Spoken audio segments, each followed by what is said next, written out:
ಕೆಲವೊಂದು ಸಾರಿ ನೀವು ಕಷ್ಟಪಟ್ಟಿದ ಹಣ ಹೋಗುತ್ತವೆ, ಇಲ್ಲ ಯಾರಿಗಾರು ಕೊಟ್ಟಿದ್ದವರು ಮುನ್ಸ್ಕೊಂಡಿರ್ತಾರೆ, ವಾಪಸ್ ಕೊಡೋಲ್ದೇ ಇದ್ದಾಗ, ಮೋಸ ಹೋಗಿದ್ದಾಗ ನಿಮಗೆ ಬೇಜಾರಾಗುತ್ತೆ, ನೋವಾಗುತ್ತೆ.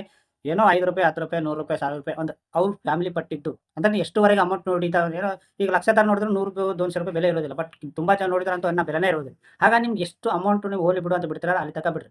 ಯಾವಾಗ ನಿನಗೆ ಗೊತ್ತಾಗ್ಲಾರ್ದು ನಿಮ್ಗೆ ನೋವಾಗುತ್ತೆ, ದುಡ್ಡನ್ನು ಕಳ್ಕೊಂಡ್ ಬಿಡ್ತೀಯ, ಅವಾಗ ನಿಮಗೆ ಮನಸ್ಸು ಸರಿಯಾಗಿರೋದಿಲ್ಲ, ಮೋಸ ಆಗಿದ್ದೀನಿ, ನಾ ಬದುಕಬೇಕು ಈಗ. ಇವೆಲ್ಲ ನೂರಾರು ಡೌಟ್‌ಗಳು ಬಂದಾಗ ನೀವು ಅದನ್ನ ಏನ್ ಮಾಡ್ಬೇಕು ಅಂದ್ರೆ ಕೆಲವು ಸಲ ಸುಸೈಡ್ ಮಾಡ್ಕೋಬೇಕಂತ ಅನಿಸುತ್ತೆ. ಸಿಂಪಲ್ ಆಗಿ ಹೇಳ್ತೀನಿ.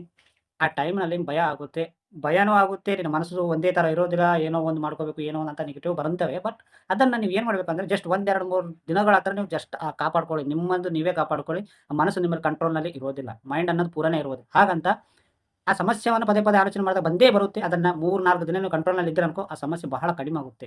ಸೊ ಹಾಗಂತ ನೀವು ಏನು ದುಡ್ಡು ಹೋಗಿದಾವೆ, ಯಾರೋ ನಿನ್ಗೆ ಅಮೌಂಟ್ ಕೊಟ್ಟಿಲ್ಲ ಅಂತ ಫೀಲ್ ಆಗಕ್ಕೆ ಹೋಗ್ಬೇಡ್ರಿ. ಮೋಸ ಮಾಡಿದವರು ಯಾವಾಗಲೂ ಚೆನ್ನಾಗಿರ್ಲಿ ಅಂತ ಅನ್ಕೊಂಡು ನಿಮ್ಮ ಮುಂದುಗಡೆ ಏನಿದೆ ಅದನ್ನ ನೋಡ್ಕೊಳ್ಳಿ.